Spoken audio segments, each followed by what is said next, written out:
Here's a question for you. Did Michael Chandler change what it means to be a backup fighter? So let's rework this. Let's back up to Chael's memory, which is usually pretty good, but I'll go off of my memory, so don't think that you have to correct me if I'm missing something. But guys, I never heard of this backup fighter business. I never heard of it. We still don't have a name for it, right?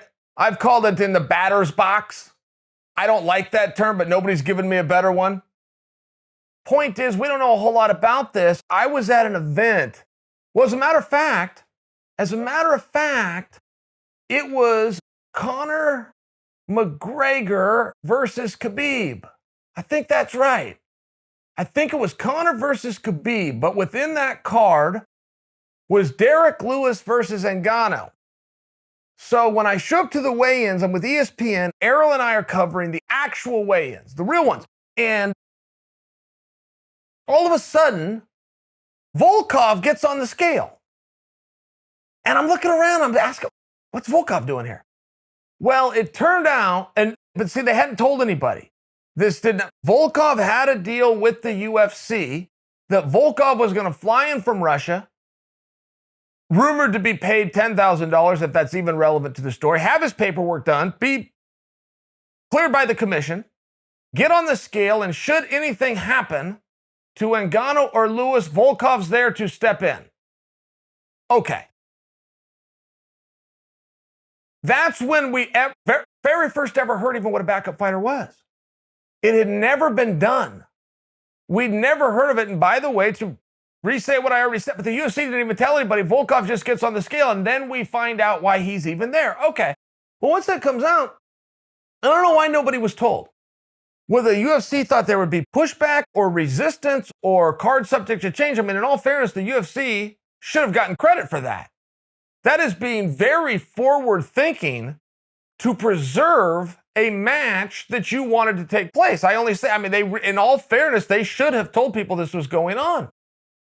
Maybe they didn't see it that way. Or maybe they just missed the press release, but this is how we found out. Well, after that, that started to become a thing.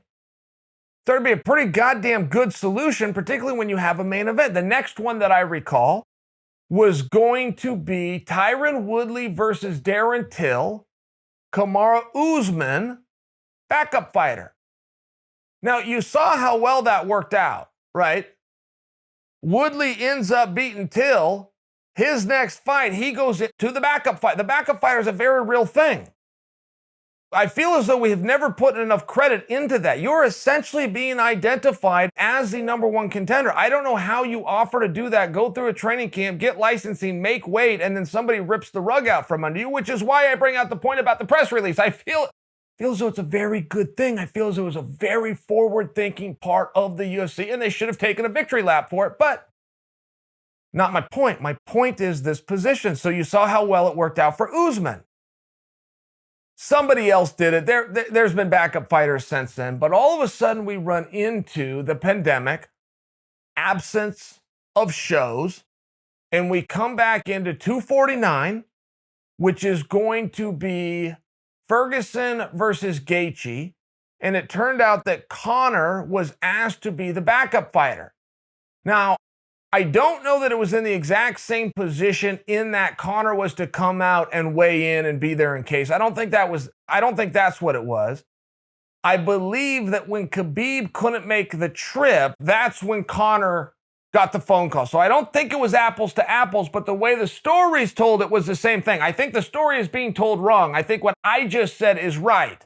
That Khabib could not get out of Russia, airlines, right? Pandemic lockdown. So Conor was asked to come in and take on Ferguson. When Conor said no, Gaethje came in, but Conor said no, saying, I'm not a backup fighter. So all of a sudden, that hurt the stigma of the backup fighter. That it was a second thought. That it was a deferment position in a negative light. Now, in all fairness, that's exactly what it is. But I don't think there's anything wrong with that. Isn't that what the number 2 ranked guy in the world is? Isn't he the afterthought to the number 1 ranked guy in the world? I don't see how that's an insult. That sounds like a pretty good spot.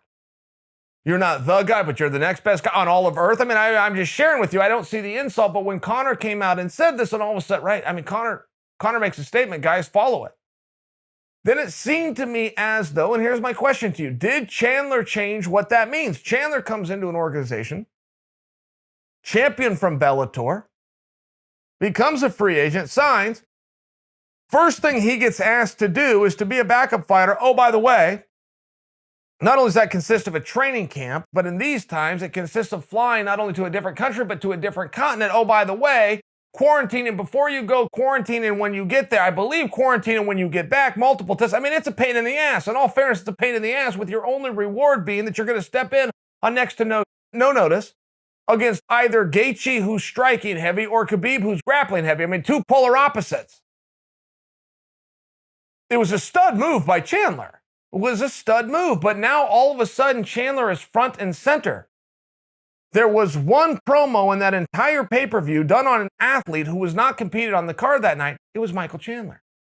There was one interview done with an athlete who was not on the card that night. It was Michael Chandler. You can like it or not like it. Michael Chandler is in the forefront of the conversation. Now, I think that you do like it, but I'm telling you how we got here.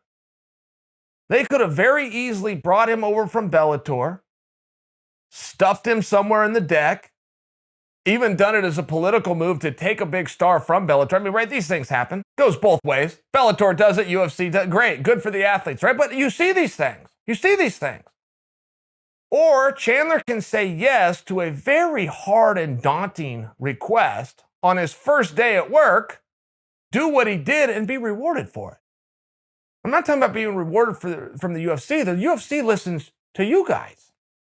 But you guys get your information somewhere. And when a guy has a prepackaged B-roll played through an interview and is a live stand-in interview on a majorly watched pay-per-view, it matters. Chandler matters. So I'm just asking, with all the apparent awards and rewards that has come from Chandler simply saying, I'll do it, has Chandler redefined what it means to be a backup fighter?